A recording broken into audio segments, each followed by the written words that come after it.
I wanted to actually ask you, what is the difference between medical grade skincare and non-medical grade? And then I don't know. So I see a ton of dermatologists talk about CeraVe and Cetaphil, and then there's Yeah. medical grade. And I'm also thinking, like, how much are they getting paid to say that? Because you see them, that's all they talk about, and I just could never get the results that I needed with that line. Yeah, I What are your mean, thoughts with that? that's a really good question. So there isn't an official definition of medical grade that's scientific or officially approved.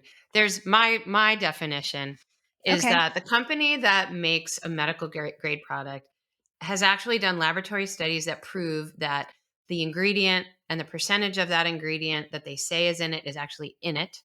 So, Mm. for instance, Skin Medica, we carry their retinols and I love them. And they are not particularly expensive, but they've done laboratory studies to show that their 0.5% retinol actually has 0.5% retinol in it, which the skincare industry is not regulated. And there are all kinds of really expensive, serums and creams that say retinol on the label, and they've got literally, homeopathic doses of retinol in it that, basically non existent, right? But the other thing, my other criteria is that they do laboratory studies showing that they are effective.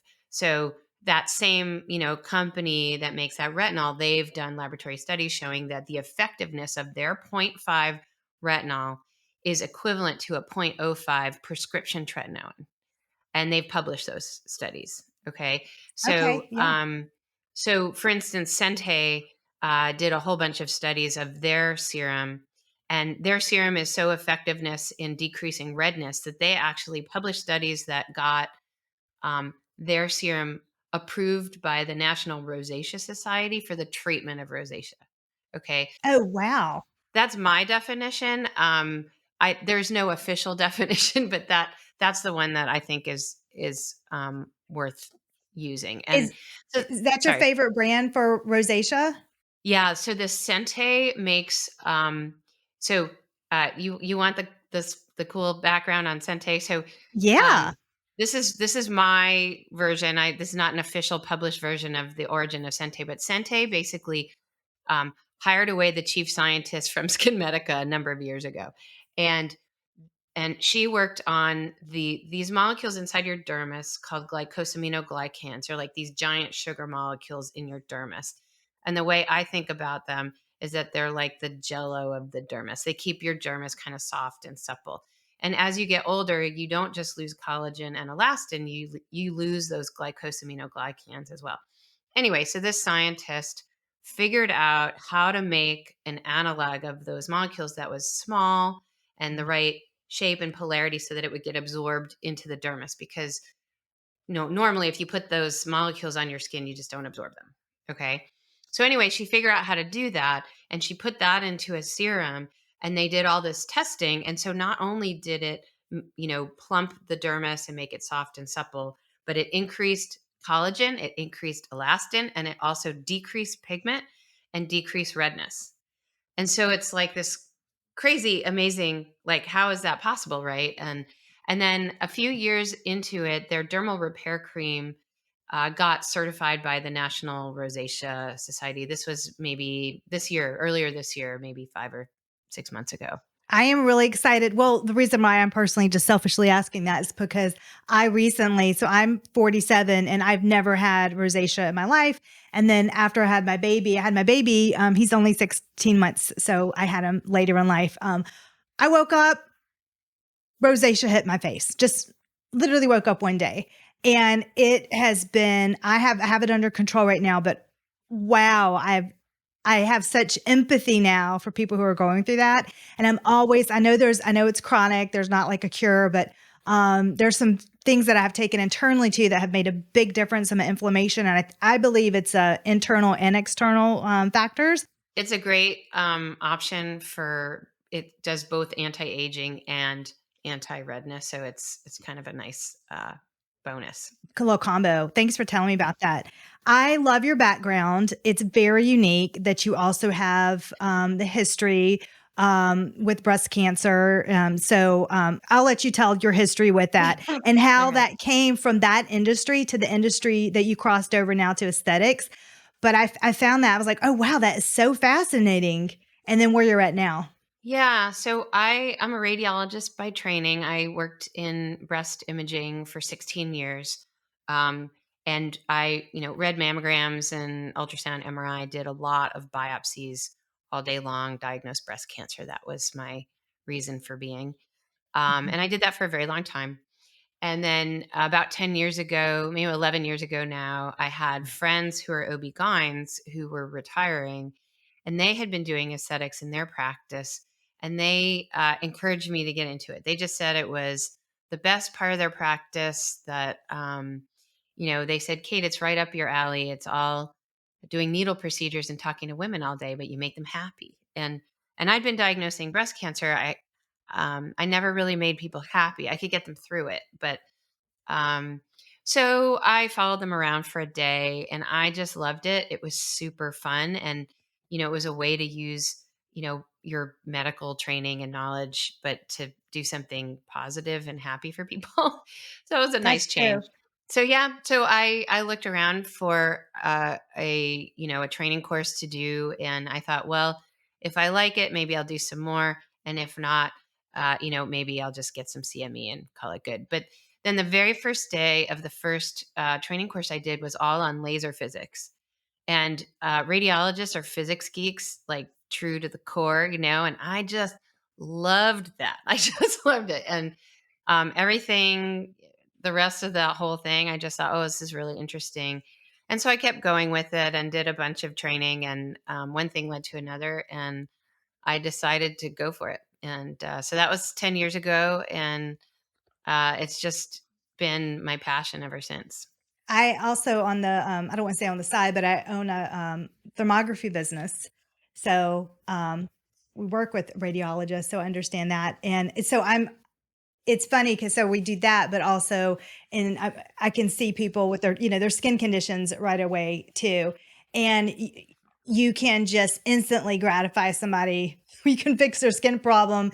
It's just such an outward, obviously, appearance that they see instantly. So when you can remove something or get rid of that wrinkle or help plump their skin, it's so rewarding. You're their best friend. They're like, thank you. And you make such a difference, especially with acneic clients. I mean, you can really make a difference in their lives, and it really does touch the heart. I think it's just so rewarding. I'm sure you do too.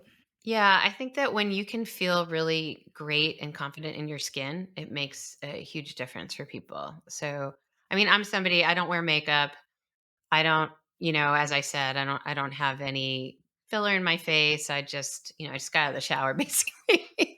But You don't have any makeup on right now? no, I don't. I do not wear makeup. That's just not a thing I do. I didn't really ever learn, actually, to put makeup on. Look, that is great. I'm filler free and Botox free, as well. So I just wanted to say that. Now we're going to take a different turn because um, you have a book out, and let me tell everybody the title of the book grabbed my attention. Medspa Mayhem: The Good, the Bad, and the Ugly Secrets of the Aesthetic Industry. Ooh, what a juicy title. I totally got it, by the way, because I had a spa for 11 years. And you understand like the industry and just everything that goes into it. But what made you want to write this book, and how did this come about? It's a lot. Well, so first of all, I love the industry. Okay, it's not about taking it down at all. But I started this 10 years ago, and during that time, the industry has skyrocketed. Okay. And I came from, what I would call real medicine. And we, first do no harm. And I came into a space where I took it really, really, really seriously. And I didn't feel comfortable doing all the things I was doing until I felt like I was an expert in it. But in the last 10 years, the industry has exploded. And most of that growth is from people doing things that are illegal. Okay. And so there are people practicing medicine without a license. There's people who are practicing out of the scope of their licensed. There are estheticians who are out on their own doing medical procedures, even though that's not legal. And there are people who are ordering fake product over the internet. They're illegally importing product from, you know, Asia and stuff. The amount of harm that's coming is just astronomical, and there just isn't any enforcement right now. There are a ton of laws, actually. So there are laws at the federal level, and then there are laws at the state level, but there's really nobody policing this industry. The industry basically didn't exist until about 20 years ago, when Botox Cosmetic was first FDA approved in 2003. Before that, like, the people weren't doing this stuff, right? And or they were, but it wasn't, you know, someone just opening up a shop and calling themselves a med spa. So anyway, so as people have been harmed, you know, there are people who've died in IV bars. There are people who've gotten botulism.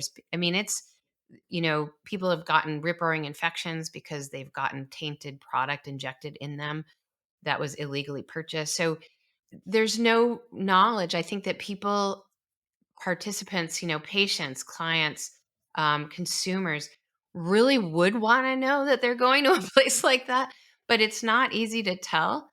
And so I started writing all about it, and finally got the bush, you know, publishing a book I've never done before, but that took about a year and a half once I finished it and went through It's all a the lot of process. work. Yeah. Yeah.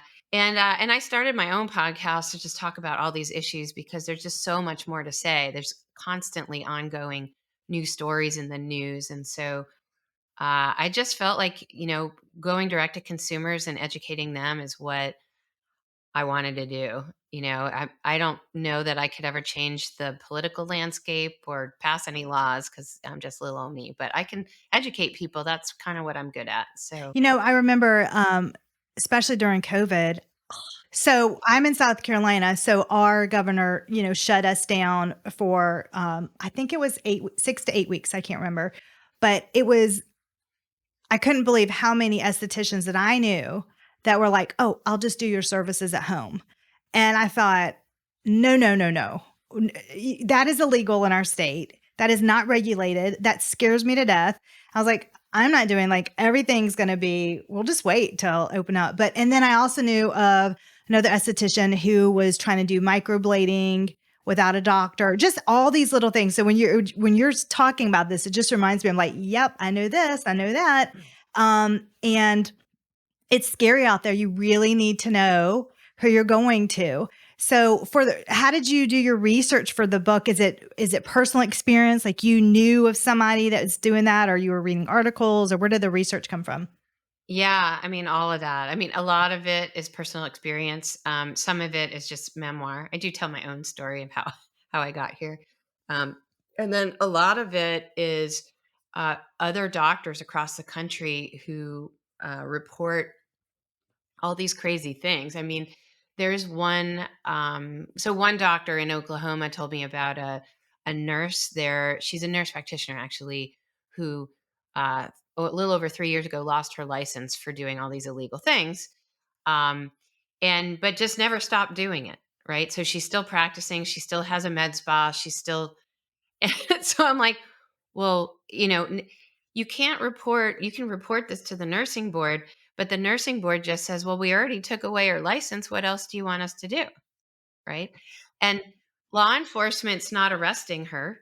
She's And still doing so it today? she's still Like, doing today? it. Yeah. And so actually, there was a reporter who contacted me through my author website, who just published a whole investigative report about her and another doctor in Oklahoma, both of whom were doing illegal things.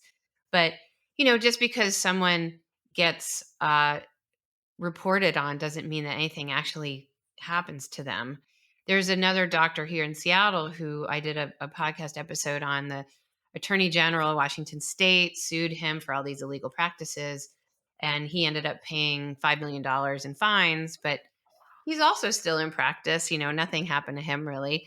Um, That's so shocking. I never yeah, thought, like, oh, what we already took away their license. Like we can't do anything. We Well, can't do he still anything has else. his license, so he's But no, still but allowed the to nurse practice. practitioner, But the yeah. nurse practitioner in Oklahoma, no. Wow. So I mean, again, my purpose is to educate consumers so you know what questions to ask before you go to one of these places because it's hard to tell. Can you give just, I mean, I know that we need to read your book, but is there any, just a few tangible things that people can do to start today to make sure they're going to a reputable place or Well, person? yeah. I mean, so there's a couple basic questions. So first is to find out what the license is of the person you're actually seeing. So make sure they have a license, and then look them up to make sure that they actually have an active license. Okay, that's pretty easy. There are easy lookup tools, and I have them in the book. But basically, you can Google, look up nurse in my state and look them up. Same thing for doctors. You can look up the doctor's license and then look them up under the ABMS website. That's the American Board of Medical Subspecialties, and you can see what board certification they have. There are some doctors who claim to be board certified who are not.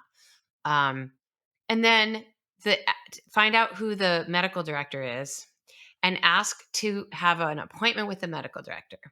So a lot of these places who are basically practicing medicine without a license, but they do have a medical director on paper, a lot of them, the medical director is not ever there.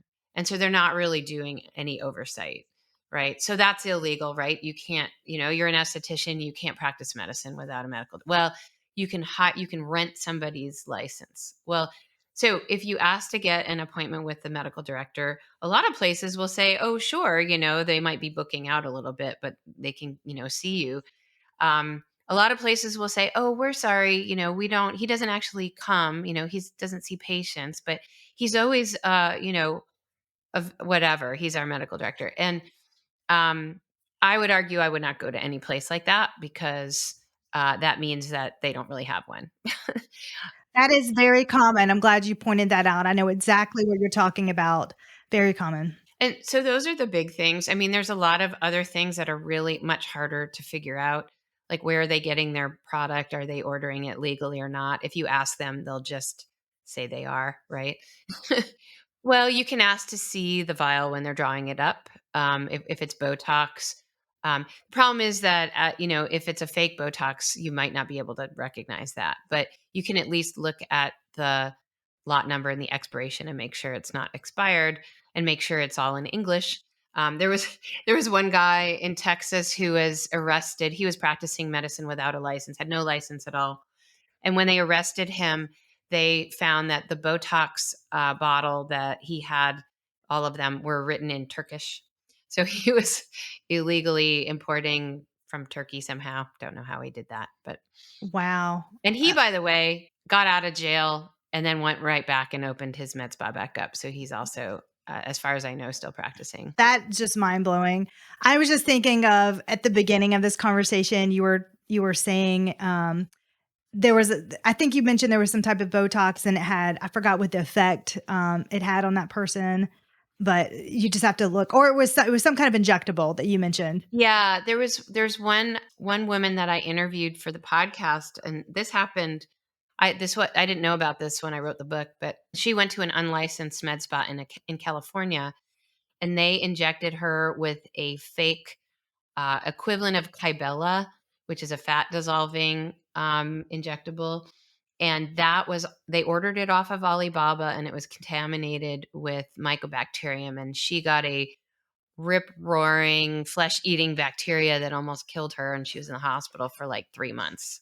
Oh my gosh. I Yeah. didn't even know you can order that stuff of Alibaba, You and can order anything off of Alibaba. And the thing is that, if you're ordering I don't know, a toy, or I can't even think of an example where you wouldn't care, but something that it might be cheap, but it might not kill you. But anything you're going to inject into your body, I highly recommend going to an actual doctor who's ordering, the real deal. Because I mean, think about it. Why could you possibly want to put some weird thing inside your body? You know?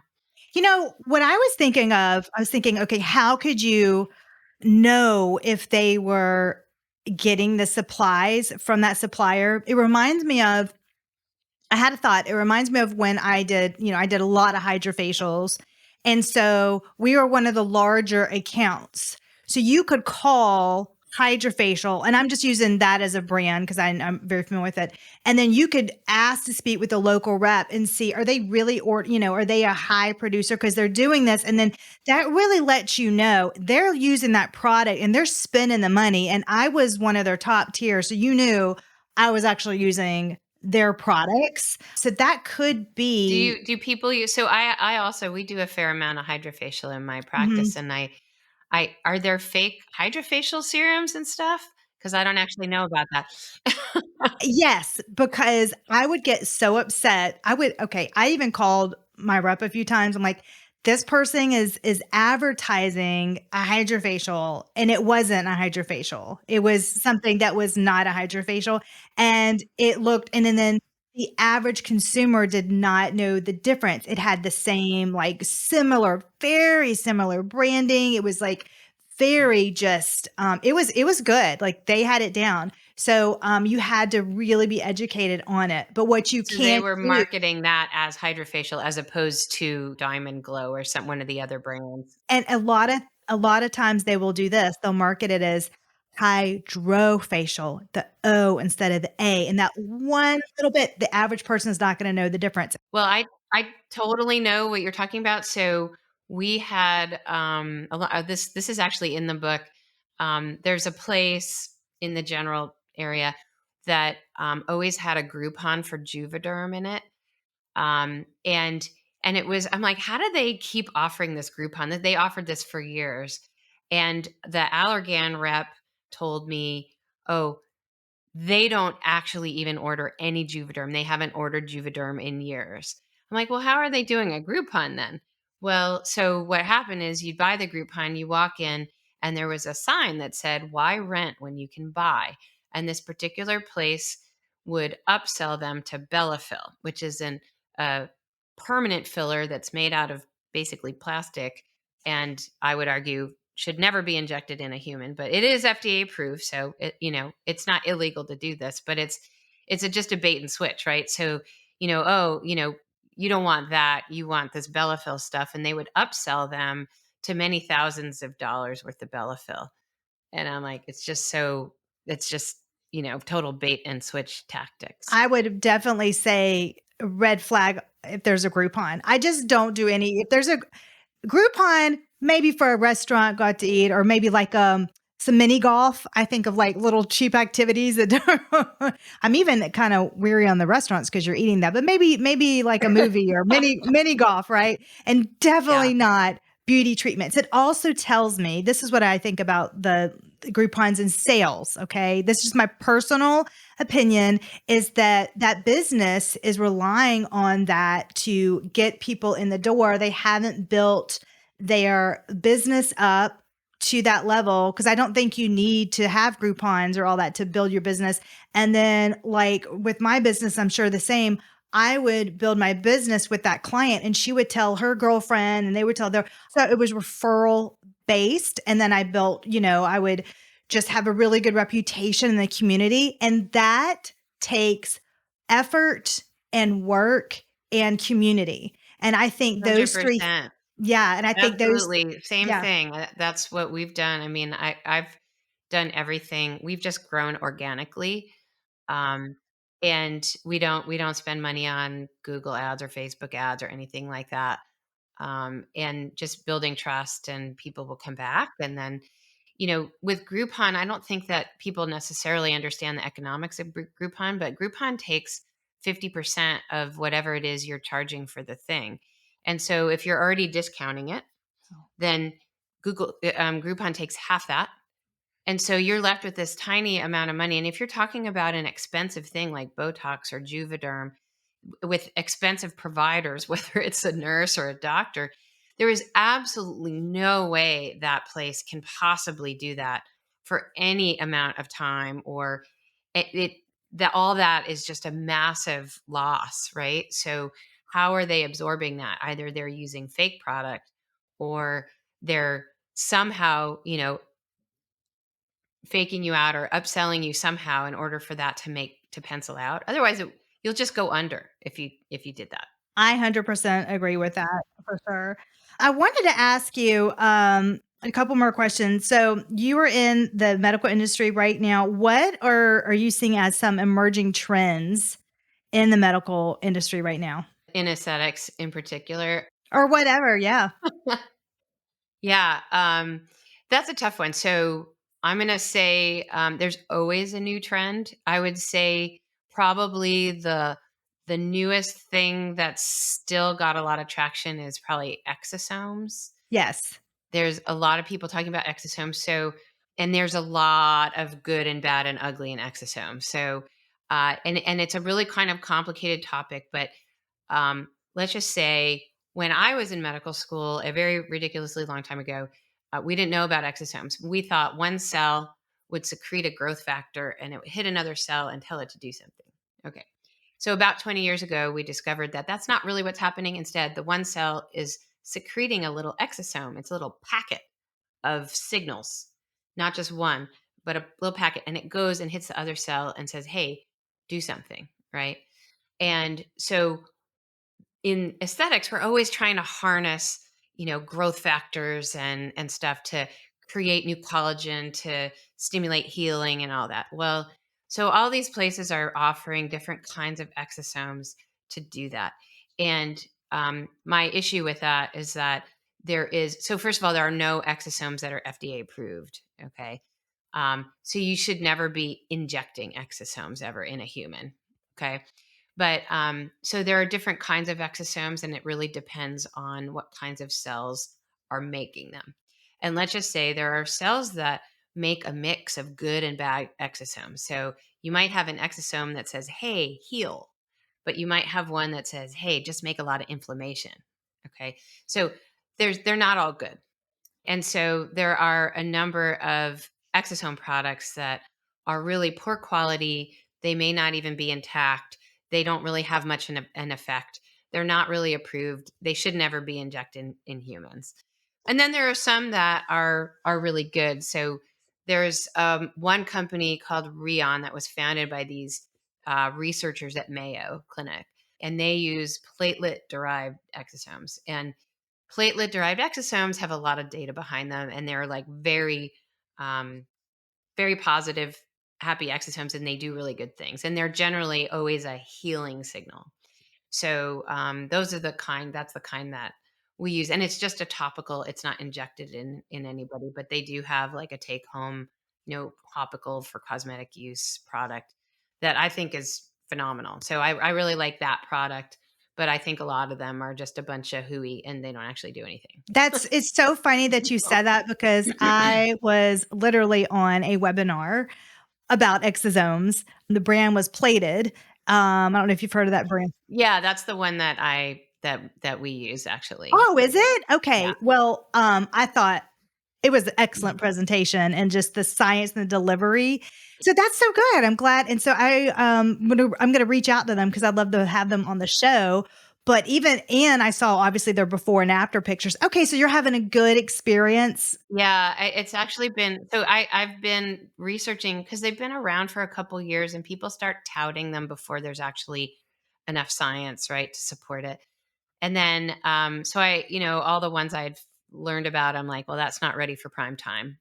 And then a really good friend of mine who's a facial plastic surgeon in New York posted about the exosome product from Plated on Instagram or something, and I texted her. I'm like, you're gonna have to convince me that this is a thing. And she's like, oh well, it is a thing, and here's the studies. And so she sent me the studies. I'm like, oh, okay, I gotta research that more. And so that is the one that we use. I think that it's really great, and they have a hair product now.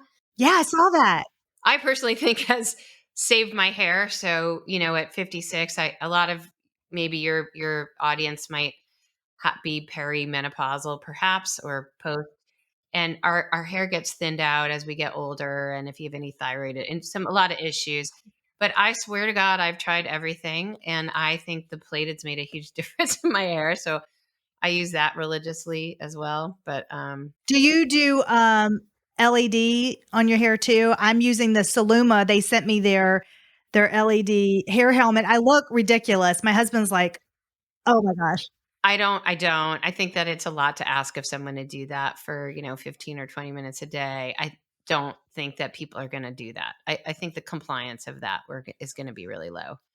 Um, we have a lot of hair loss treatments in my place, and actually did a podcast recently about hair loss. It was interesting, but so I do take a supplement. I do use the plated, um, and then we have a laser treatment that we do, kind of a very light laser treatment that increases the permeability of the scalp, and then we put the serum on afterwards, and that gets absorbed into the scalp and promotes hair growth. So we found that to work really well. I am so happy that I know somebody that's had good results with that serum and the line itself. So I'm glad we talked about that. Okay, well, I am so happy for you with your new book. Congratulations.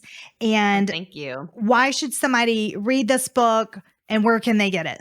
Well, okay, so it's called Medspa Mayhem, and it's everywhere books are sold, including, an audio book. It's on Audible, it's on Kindle, it's out in paperback, and it's on Bookshop, Amazon, Barnes and Noble.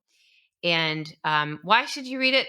Basically, if you have any interest at all in the industry, if you've ever had Botox, if you're thinking about it, or if your mom has had it, or if your daughter's had it, or your best friend, you will be riveted, because it's like, I can't tell you how many people have read it and they're like, oh my God, I read it in one sitting.